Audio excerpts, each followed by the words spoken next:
How are you? There we go. Both unmute. Now I can hear you. How are you? Yeah, Fatima, how are you? It's been so long. It has been a long time, very long time. Yeah. We're live, by the way, so just for you to know. I know. It's been a while. I'm so excited for this. You look lovely. Thank you. You do too. You're looking so well. Thank you so much for accepting to do this at such a short notice. It's my pleasure. We have we have a couple of people. We have two people here, and we have a couple of people on LinkedIn. There was more, but I think I started a bit early. But so happy to have you. It's great to be here, Razan, and it's always lovely to speak with you. Yeah. So we'll wait for maybe another 2 or 3 minutes before we kick in, and I'm trying. So I think today is like a disclaimer. Like I think I'm gonna make sure that like whoever is watching this needs to give us like a pass in terms of like technical hiccups or anything. I'm doing this for the first time. So I totally understand. yeah. Cool. Let's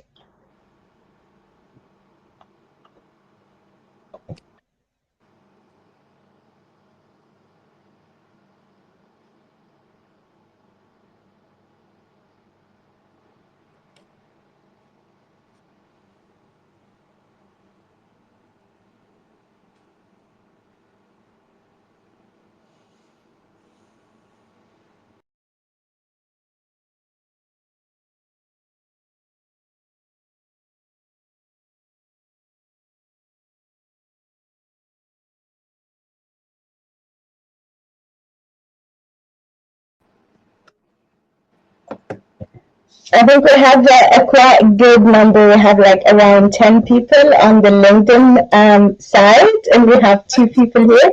So I think we can kick in. So thank you everyone for joining us today. I'm so excited to kick in this series, and I'm so happy that you made the decision to join us today. So the main idea of the Power Hour is just to kind of create a space where we all grow and thrive and have a light, chilled conversations and bring people like Fatima, who been an inspiration for me and for a lot of people, to share their nuggets of wisdom with us. I'm going to let Fatima talk about herself in terms of her background and what she's doing now. But I think what I want to talk about is the Fatima I know. So I first met Fatima. I first met Fatima back in 2014. And at that time, she was coming back to a high-profile role. She was the only woman general manager in a very male-dominated industry in one of the biggest automotive companies in the Middle East, after giving birth to a three triplets. And I will never forget the the conversation about Fatima Tamoum is coming back, Fatima Tamoum is coming back. And I was so curious to get to meet Fatima Tamoum, and I'm happy I did. So if I would describe Fatima, I would say three things. I'll say perseverance, I'll say intelligence, and I'll say care, like genuine care. Like, and I think those are the three things that always comes to mind whenever I think of Fatima. I had the privilege to work under her leadership, and one thing I will always be grateful for, that she always gave me the space to be me, and she taught me what does it mean to be autonomous, like autonomy at work. Um, and she was always supportive. So today, when I was thinking of, and here we go. So today, when I was thinking of having this an international women tech, talking about career and talking about coaching and mentorship and how do we grow, I thought Fatima would be the best person to kick in with. So Fatima, thank you so much for joining me today. I will give it to you now to introduce yourself to the people who are joining us, and then we will kick in questions, and then we will leave the last 30 minutes to people to kind of ask their questions. Thanks, Roseanne. It's so lovely to speak with you again. I have such fond memories of working with you and working as part of the team with you. And you're right. When we met, I was going through probably one of the biggest life transformations that somebody can go through. And it's that transition of being somebody who is a single person and sort of a unit unto themselves into becoming a mother. In my case, it was a mother to three at the same time. But I think what I've seen is that transition into motherhood is one of the hardest things that you can do. So I was always very grateful for the team that I had around me. I always felt incredibly supported and backed up, which gave me the space to be vulnerable and to do what I needed to do for both myself, my family, and then my team. So yeah, we I started working with Roseanne when we were both working in a very male dominated industry, and prior to that, I pretty much always been in fairly male dominated industries. I think that's just the way of the world. I was in IT, I was in consulting, I was in retail, which can be quite challenging. Moved into automotive, which is where I met Roseanne. And then recently I've moved into real estate, again, quite male dominated areas. And I think for me, the key thing has always been about authenticity. I've always found it easier just to be true to who I am and to just being honest with myself about what I can and can't do. I'm definitely, I excel in environments where I have a great team around me. Building that team, working with that team, and empowering that team. As you said, autonomy is important at all levels, and so giving people that room to be themselves allows me to be myself as well. So yeah, it's certainly been a long time. You can see from the grey here.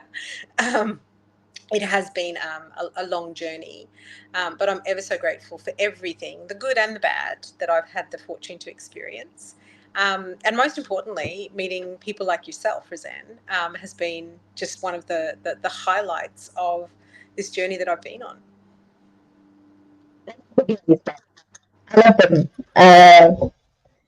So Fatima, I think in this time that there's a lot of hardship around, and there's a lot of people, companies are laying off, people are not happy, and I think 2020 changed how people look at work and how do they work and all of that. So everyone is kind of in a chase for the dream job or for a better opportunity or for the next step, even within the same company.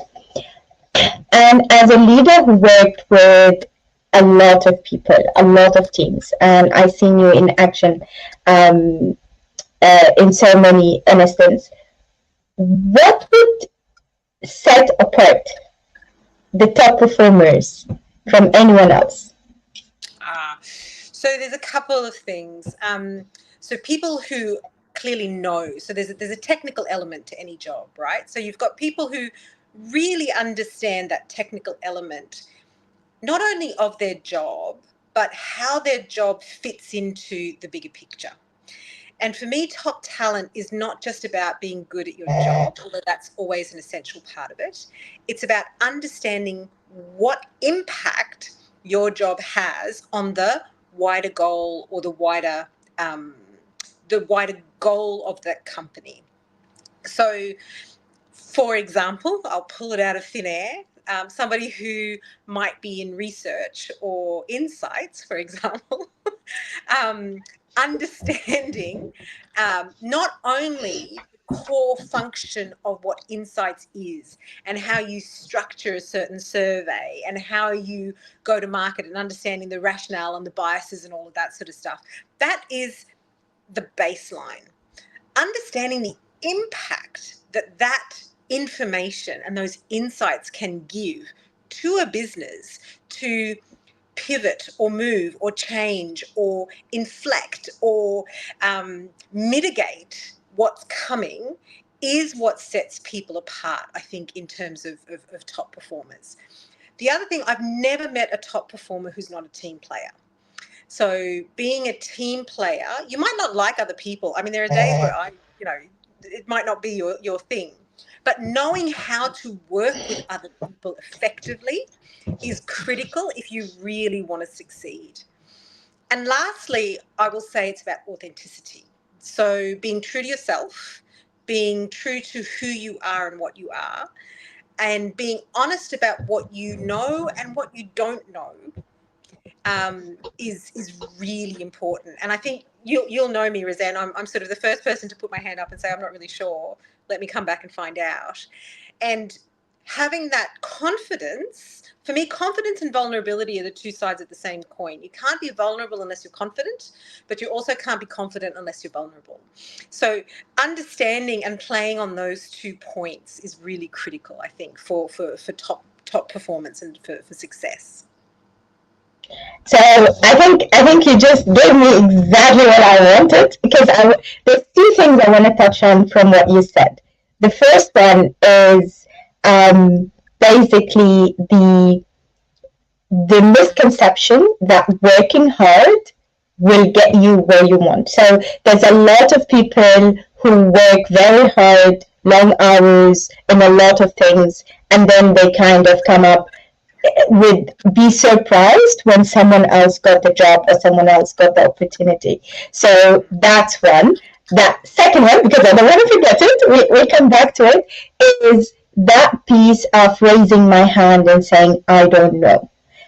For someone who's confident, it is actually a signal of strength, because I'm saying I'm confident. I know what I know. I don't know, and I'm willing to go and get to know it. But in a world where people are being judged, and with imposter syndrome being on the center stage for a lot of things, a lot of people might find it difficult and feel fear of being judged or looked down at if they did this. So those are the two follow-ups in not to forget.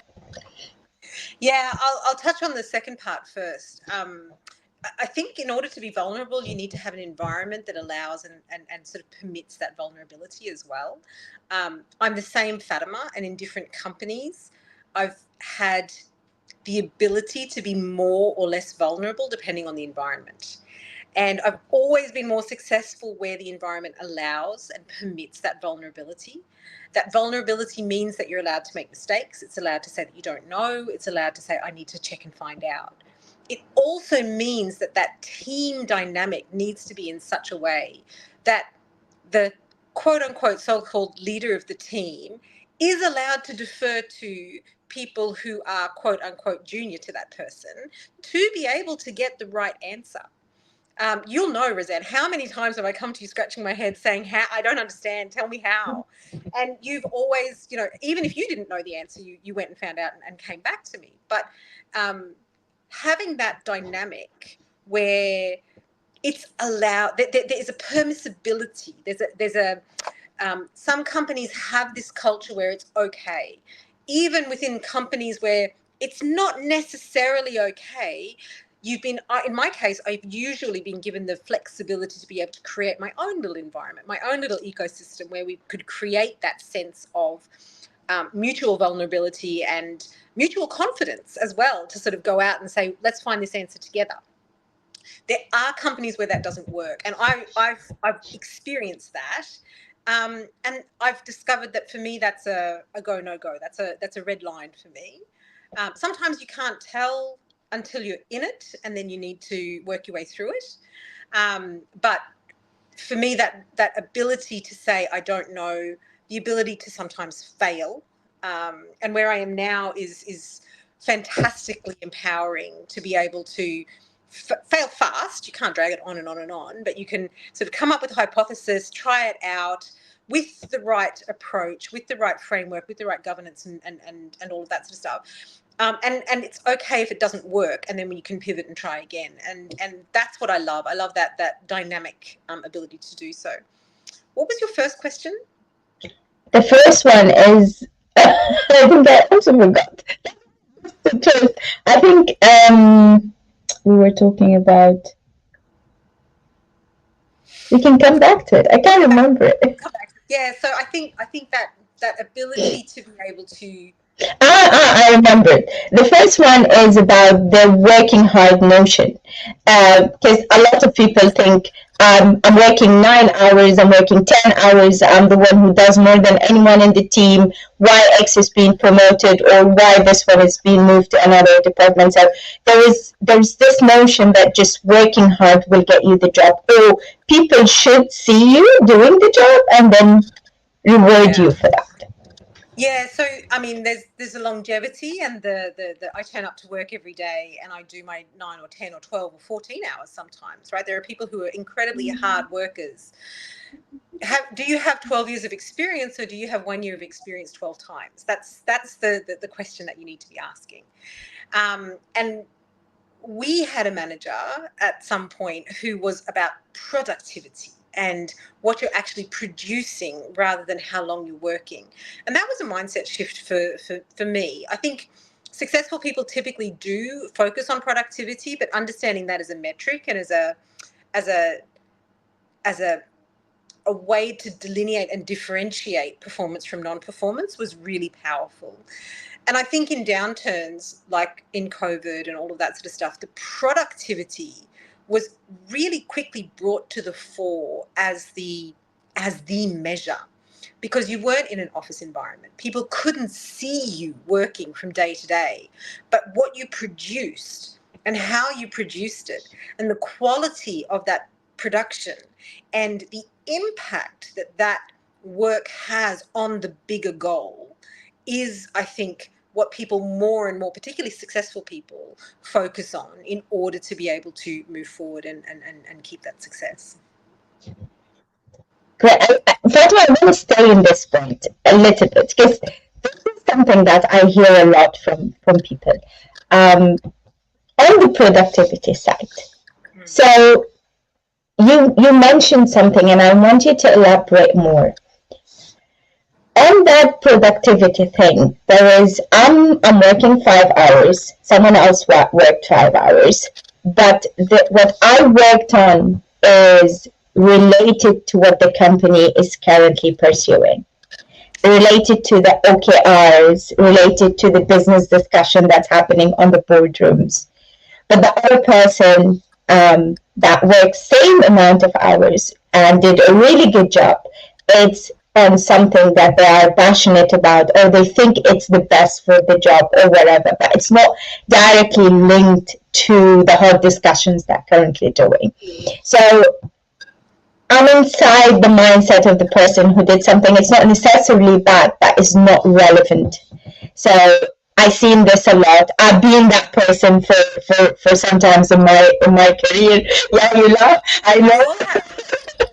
Yes, but I really want us to kind of just give people, the ones who are with us today, a hint of like, what are these differences? How can I know what is the stuff that I need to work on and deliver on? And also, how can I balance between doing what is related to the business, but at the same time be able to work on something that I'm passionate about?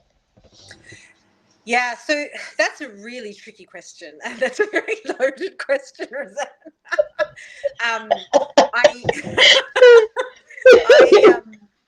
I, I, I think it's probably one of the trickiest things to do.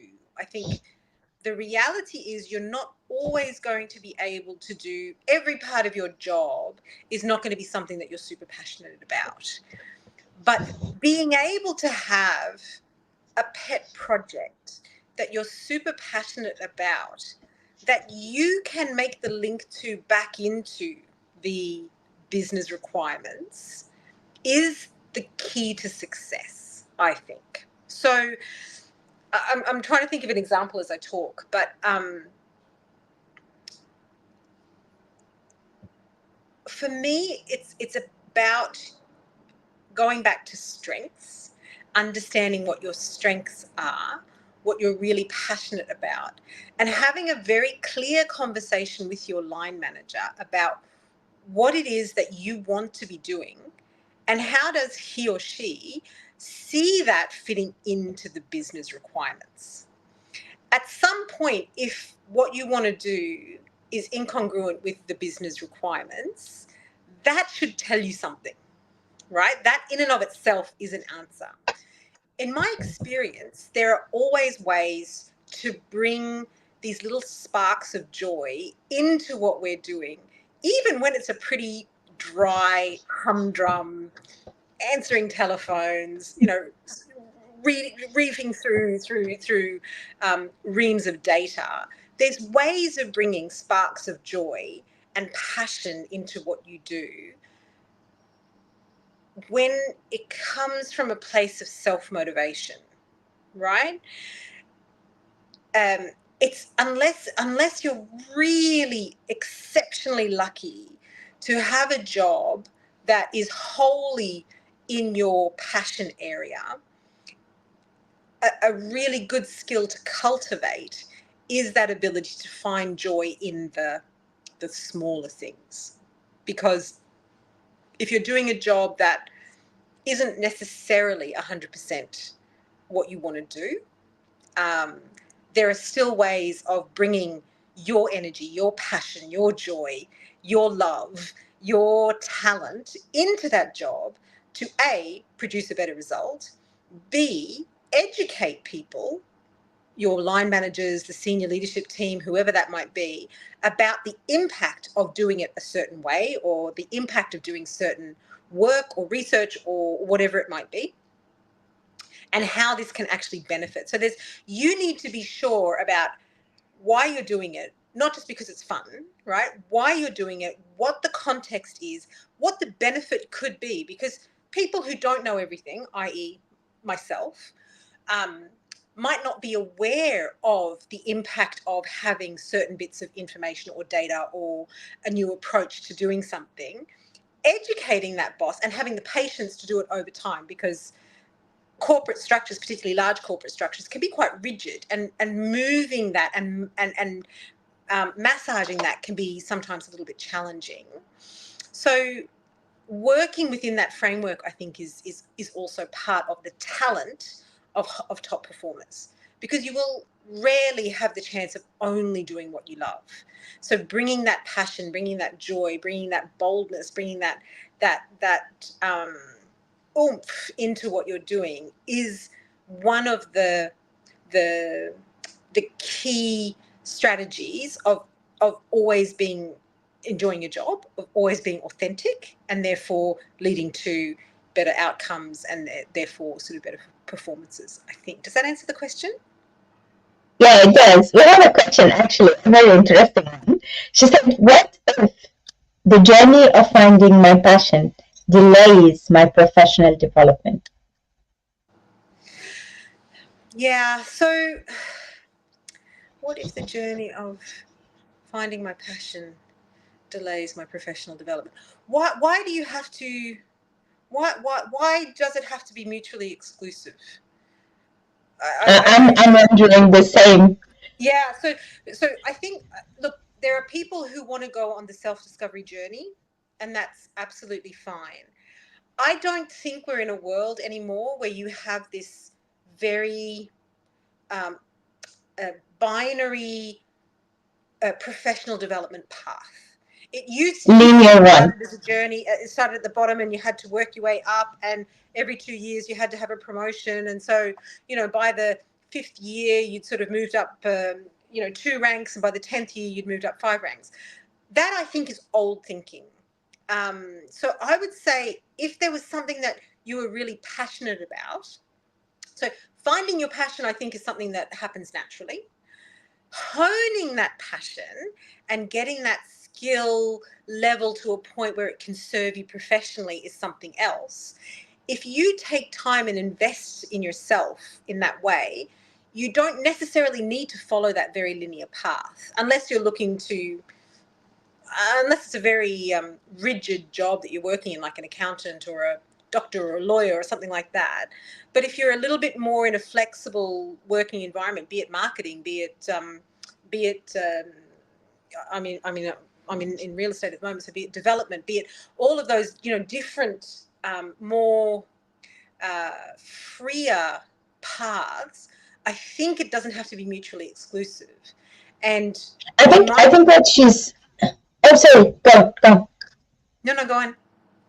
I think what she's. I think I'm getting here because a lot of people that have a job, a good job, and that job they're good at doing it, and it has a good career progression. So I'm being paid well, I'm working in a good company, and if I'm good at what I'm doing, even though I'm not like very passionate about it, and if I continue, I will progress and be promoted.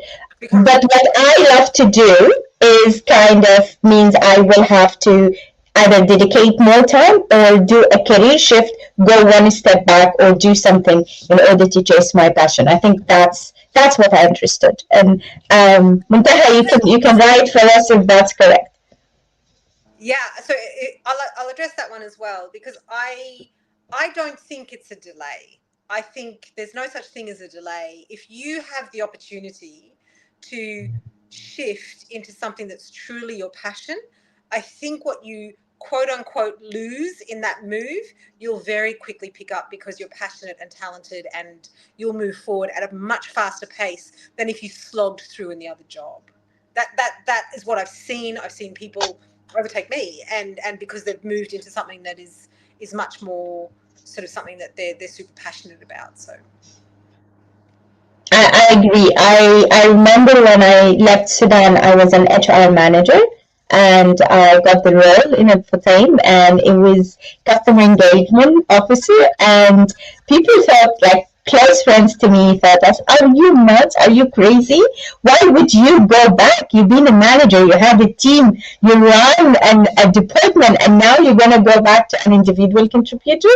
And it took me 3 years to, and then my next job was actually a regional manager in an international company. So it's, people might look at it as a step back, but for me it's a step forward. It's I always looked at it that way, so I 100% agree with you. yeah. Cool. So that's why I want to go back to one thing. I know we're moving in that, but I just want to. These are the topics that I keep hearing from my coaching sessions and my conversation. Imposter syndrome, and I think it's something that a lot of people are talking about, and some people think it's mutually exclusive to certain groups or certain things. So I want you to give us your wisdom when it comes to this area in particular. Oh, look, I think imposter syndrome is alive and well. I experience it at least 27 times a day.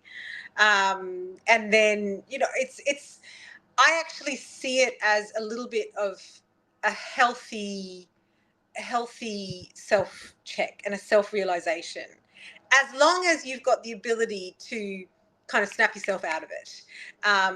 You've got to not allow yourself to be taken away by the fact that you're having these doubts. Why am I sitting here in this board? I mean, there are people who make a huge career out of counseling people through this imposter syndrome. So it's alive and well and real. And I myself have had, sort of spoken with people and sort of tried to help myself get through this sometimes uh, quite debilitating self-doubt, if you like.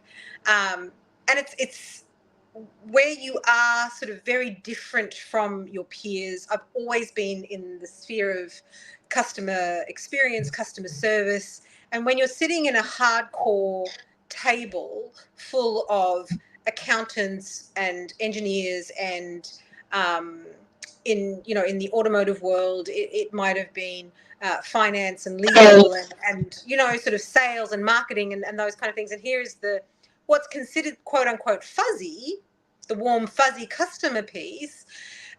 It's easy to sort of say, well, do I really deserve this seat at the table? And what I've learned over the years is, hell yes, I deserve that seat at the table. I've worked hard. I have an opinion. I actually have that direct line to often the reason that we are in business, i.e. our customers. And I have the ability to articulate it in a way that makes sense to the board, that makes sense to the business. And it's as valid as any other part of the business. We have to work really hard at doing that. But it is often about a self-check. It's about having mentors and advocates in the business who you can go and speak to. I was very, very lucky for many, many years across many industries. My mentor and the person who was my advocate was also my line manager. And I've been very blessed in that. I've always been able to create that relationship, almost always been able to create that relationship. But I also have advocates who isn't my line manager, or somebody who I can go and speak to who isn't my line manager, who understands me, knows me, wants the best for me. And that person might be a peer, it might be a subordinate. But having that ecosystem in which you can say, hey, I'm struggling with this, how would you approach this? Has always been really helpful. Amazing. Thank you so much, Fatima. Actually, this is just flowing as I want it to be flowing. So my next question was actually about the mentorship piece, the coaching piece, the sponsorship piece. So I think have been topics that people talk about for so long. A lot of people, I personally underestimated it at certain stage in my life. And I think the minute I realized the impact that having a coach or having going after a certain mentor in a certain area, or making sure that I cultivate relationship that gives me the right to sponsor within the organization is a game changer. So tell me and the team and the people who are listening to us today about these elements and what difference can it make in your career and how can you go about it? Yeah. So again, I've been very fortunate to have always had someone I can speak with. In all companies except one, I've always had somebody who I have considered a mentor, either explicitly or implicitly. In some cases, where I felt that I was hitting a ceiling, and we all hit glass ceilings at different points in our career, where I was hitting a glass ceiling and I knew that there was opportunity for me to do more, give more, be recognised better, take on sort of different roles. I was explicitly going and looking for a mentor. So I would go to somebody who was sat in rooms that I'm not in, who could represent me in that room where I'm not sat. Because if you're in the room, you don't need that mentorship or that advocacy. You need that advocacy in rooms where you're not sat. So it's strategically looking for somebody who is sitting in rooms that you want to be in, that you're not in at the moment. So I have gone to people who were in different industries. So where I got sort of taken into after sales, I went to a different brand and asked a different brand after sales person to mentor me and help me understand. Because within the brand that I was representing at the time, I didn't want to be seen as unknowledgeable. So as vulnerable as I am and as open as I am, I wanted to be seen as authoritative, But I knew I didn't know everything. So I would go and seek mentorship from somebody who had skills that I didn't have or have experience that I didn't have. At the same time, I would go and speak with the president. I actually went and asked the president to be my mentor and teach me and impart knowledge with me in ways. And that was immensely powerful. He was chuffed to bits. He was like so happy and honored to be asked. And at the same time, I learned huge amounts from sitting with the president of automotive, for example. Um, and I think there are companies that do this exceptionally well and sort of institutionalize this mentorship and coaching and sponsorship. And then in companies where it's not so institutionalized, I think it's up to us as people who want to grow to go and find that. Um, I was also fortunate enough to be trained as a mentor. So there is actually training that you can do so you can understand as a mentor how you're supposed to be. And for me, that actually helped me ask my mentors better questions, formulate that relationship even better, because I trained on how I was supposed to be a mentor and I practiced that, but I could also then, utilize that information upwards. A lot of people, again, they want to have a mentor, they want to have a coach, but they have that self-doubt of going and asking for it, right? What would you tell them? The worst that can happen is they say no. The absolute worst that can happen is that they say no. And the reason for that might be that they don't have time, they don't know how, they don't value you, right? Let's be really honest. Sometimes they might not see in you what you see in yourself. The no doesn't need to be the everything. There are and coaching and mentoring doesn't have to come from just one person. There are other people, there are other skills, there are other avenues to getting mentorship. And it doesn't necessarily have to be in the company that you're in either. So I would never give up. I would always ask the question.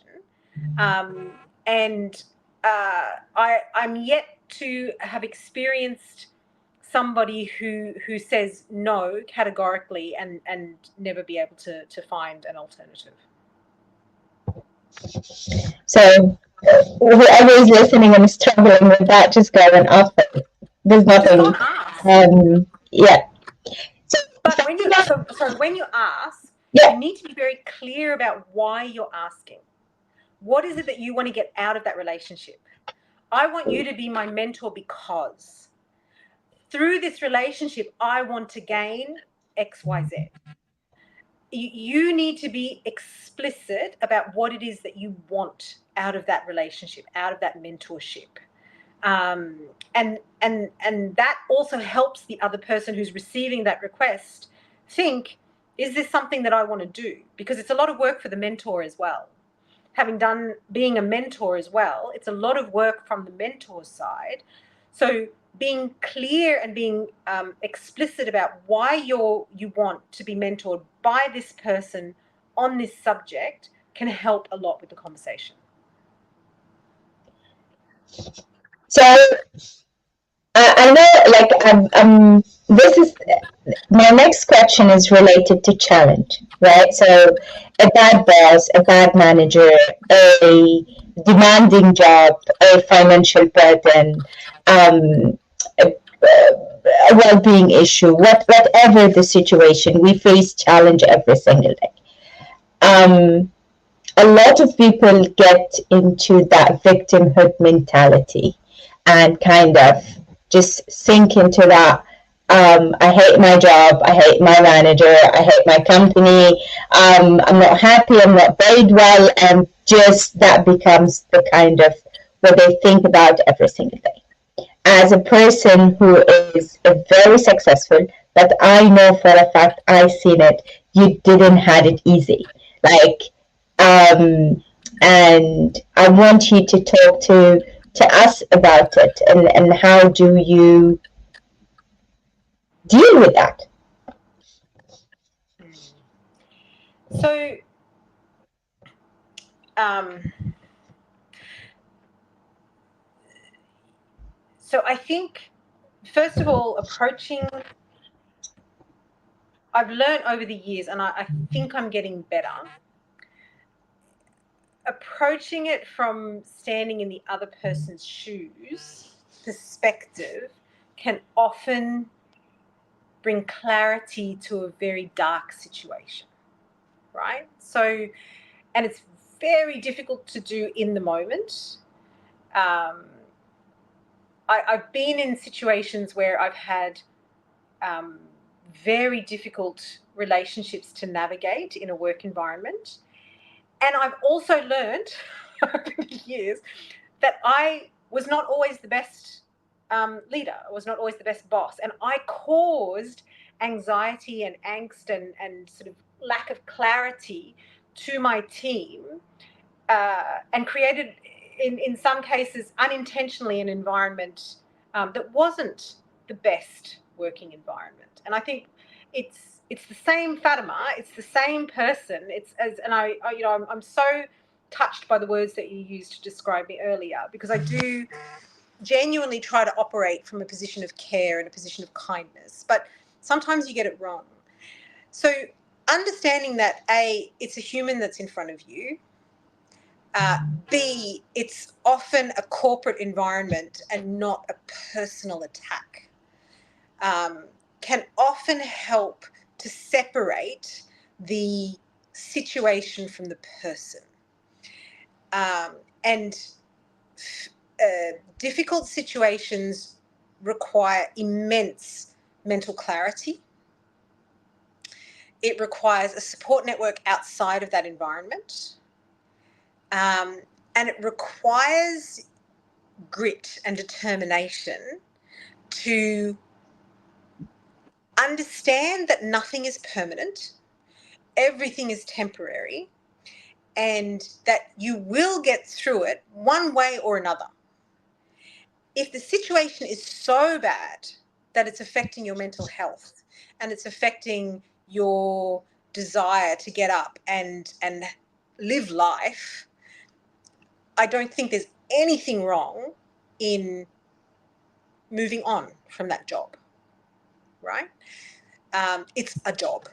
And yes, people have bills to pay and financial burdens and all of that sort of stuff. You can always find a job, right? It might not be the dream career, it might not be the passion that you have, but it might be enough to get you out of a very difficult situation, pull yourself back together, and then have enough energy to focus on the next passion that you're looking for. If you're in an environment that it's workable, I think some of the best conversations I've ever had were people opening up to me about some of the difficulties that they were facing in the working environment, or the decisions or the policies that we put in place. Because often the person who is the tormentor, if you like, and I use that word quite generously, but the person who is sort of that leader who is causing that torment might not even be aware of that situation, and sort of might be caught up in their own environment. So having that conversation first to understand, is it systemic or is it personal or is it a point in time issue?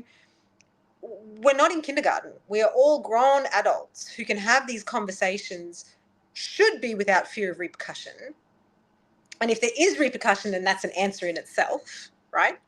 So having that ability to have that conversation, and that confidence to have that conversation, about being vulnerable, about being authentic, and talking to the person or the people who are causing that, is, I would always say, is the best first step. Giving it time to resolve, because sometimes these situations don't resolve, but giving it time to see if it resolves or improves and all of that sort of stuff would be the next thing. And then taking a definitive action. I leave, I stay. If you staying is a conscious choice. So if you stay in an environment that makes you unhappy, you're consciously choosing that. And you are responsible and accountable for that decision as well. And that, for me, was one of the biggest learnings, was that I am responsible and accountable for my joy as well as my misery. And owning that and accepting that is incredibly powerful.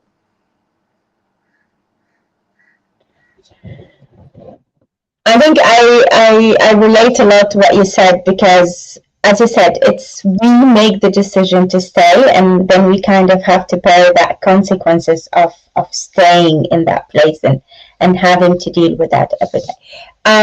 So I want to shift little to being a person in a room where you're different, whether in a male, it could be like yourself, you were the only women general manager in that boardroom, right? Sometimes it's a different color, sometimes it's a different religion, sometimes it's a different mindset. So all of us at a different level, we sometimes find ourselves as the different person in that room. And I think, again, there is a couple of ways that people go around it, but I would love to hear Fatima way of dealing with these kind of situations. You know what that is, Roseanne. It's KWK, kill with kindness, right? I mean, it is. I sort of I grew up as, and you know, I've got blonde hair and sort of grey hair now, but it was dark. I grew up with dark hair. My name is Fatima. I grew up in Australia. Um, it you know, I'm Muslim in Australia in the 80s. You know, I've always been different. And what I learned through the coaching that I went through recently is actually that difference is what fuels my drive, my resistance, my persistence, my grit, um, my um, my success is actually driven from acknowledging that difference and the power of different and the beauty of different, and acknowledging that and embracing that, I think has been one of my biggest strengths. Um, I was, you know, the only white-ish uh, female in Japan. You know, I was working and living in Japan, and being one of the only, you know, sort of foreign people in Japan. I was not. I'm Australian, but I'm not Australian. I'm Fatima Mohammed Tamoum. It's a not really an Australian name. And so dealing with that, and my brothers and sisters all have more Western names. So I dealt with a lot of direct racism and that sort of stuff, Islamophobia, growing up in Australia. I lived in France where I didn't speak the language. I had to learn to speak the language and then sort of, you know, work there. In the UK, I was the foreigner. You know, in Dubai, I'm the foreigner. In India, I'm the foreigner. I've always been different. Um, and getting people to see the, I think that's why kindness and care is so important to me, because I want people to always feel at ease and feel um, comfort when they're with somebody who is different, because a lot of the negativity that we experience is because of fear of the different, fear of the unknown. And if people can immediately feel this sense of warmth and comfort, that fear level and that barrier often comes down immediately. So approaching things with kindness and approaching things from a position of warmth and love and generosity has always been my go-to. Now that hasn't worked every single time, and okay, that's on them, that's not on me. Fine. Um, and you know, I wish that other person well, and I hope that they heal from whatever it is that they didn't heal from. I just do that too. Yeah, because you know, really there is there is nothing um, to I don't know.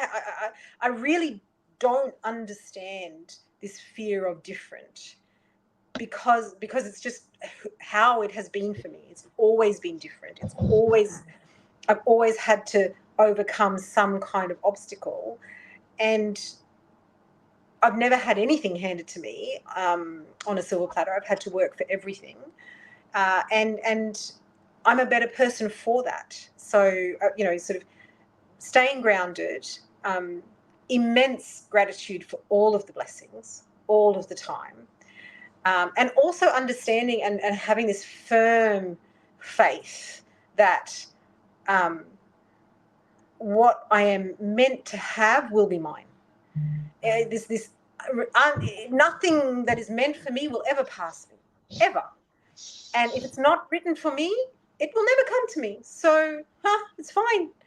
But doing it with good demeanor and doing it with love and passion, I think gets us so much further um, than the negativity sometimes. So, being a woman and with all the stereotypings in this world, sometimes being kind, being nice is misinterpreted, right? One thing I always liked about you is you were always warm and genuine and had this bubbly character, but at the same time, you were very firm, very um, you know what I'm talking about. You're very firm, and I would, if there's a word that I would use, it's like you have this graceful presence kind of thing, and I think that balance is not easy because we as a woman are kind of often objectified in terms of the way we dress or the way we talk or whatever. So how can what's your secret sauce in that balance between being a warm, nice person, but at the same time not being misread for that? It's self-respect. I have boundaries. There are boundaries. There are rules. There are, the nothing. You can't. Everything has to be in balance, right? So that warmth and that generosity and that kindness is who I am. How I do things is with boundaries, right? So having those boundaries, having that limit, knowing when that limit can be pushed and bringing it back in is one thing. What I have learned is with now 3 10-year-olds, boundaries are quite fluid, shall we say? But I think having the boundaries is really important, and the boundaries are personal to you. Um, I think understanding what's important for you and what your limit um, is the key here. But being true to yourself, like everything, is the way to be successful.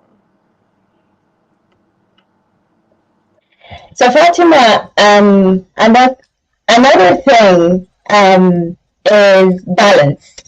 There is a young person who just joined the workforce and they want to travel, they want to see the world, they want to party, they want to have their own space. There's another one who just got married, and there's a one who just got kids. Balance is a big discussion in work-life balance, work-life harmony. There's a lot of buzzwords around that. So what's your Fatima take on that? Doesn't exist. So it doesn't exist. So it's relentless prioritization.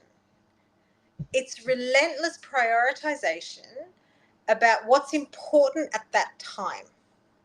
So, for example, I have a board presentation that week, and it's really important that that board presentation is on the money and perfectly right. That is a week where work has to take the focus. And that is a week where, unfortunately, I won't be able to drop the kids to school, or I won't be able to do the homework with them. Um, but that's a week out of 52, right? It might be 10 weeks out of 52, right? Other cases, my family is the most important thing. It might be, and Roseanne, my situation is one of my sons has quite complex medical issues. So it might be through medical reasons that I have to be with my son. Or it might be because my son or my daughter is receiving an award, and having mum in the audience is the most important thing for them at that point in time. And guess what? Maya will kill you if you know that. Yeah? Maya will kill you if you know that.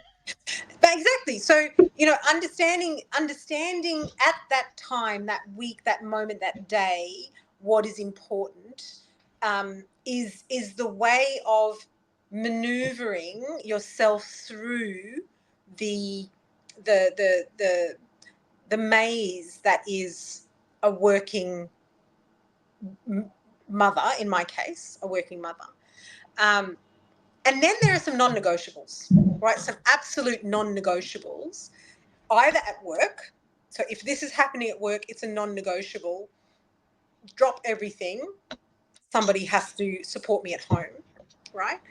At home, non-negotiables. Drop everything. Um, Take days off work, put leave in the calendar, whatever it is, so that I can focus on that.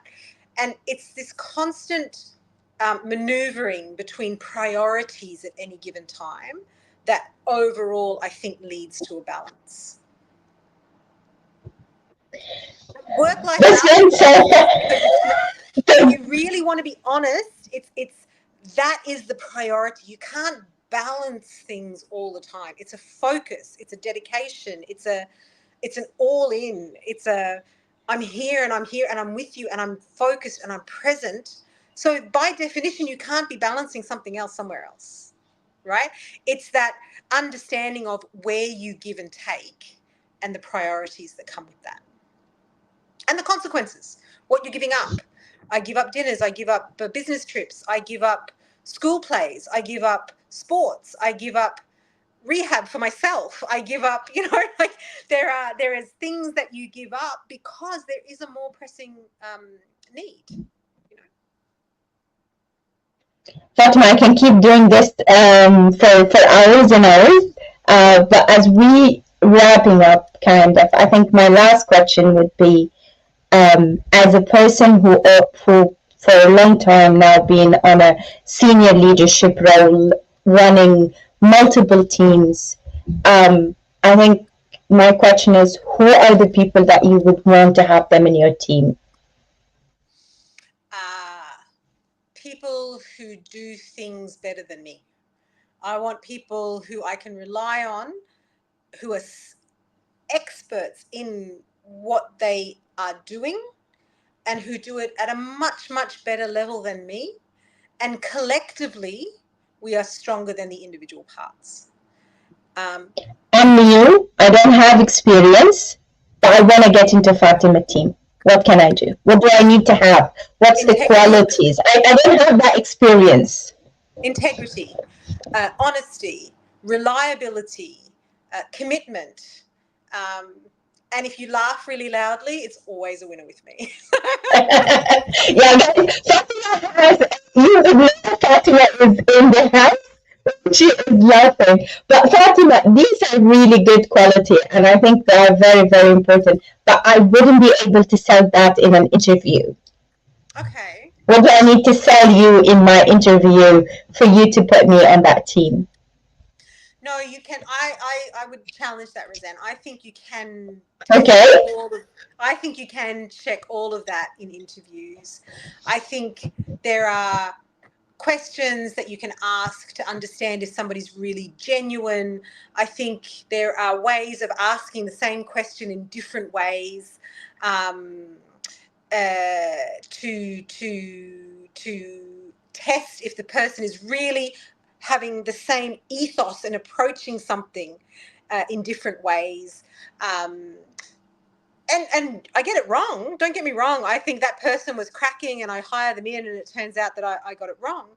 But also being able to recognize that and moving them on and giving them feedback.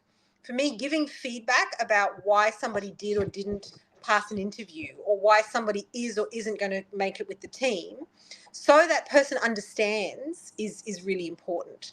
Um, so, yeah.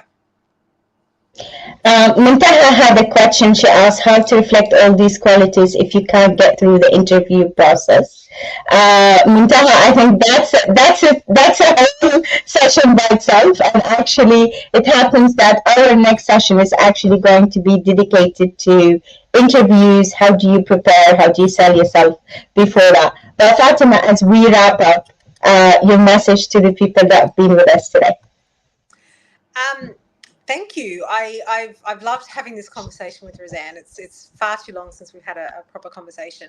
Um, I think my key takeaway is authenticity and being true to yourself, um, and knowing that that authenticity and being true to yourself will lead to success, one way or another. There's multiple paths of success these days.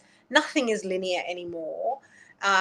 Following that true path to yourself, um, in an area that you like, in an area that you are good at, will always lead to success.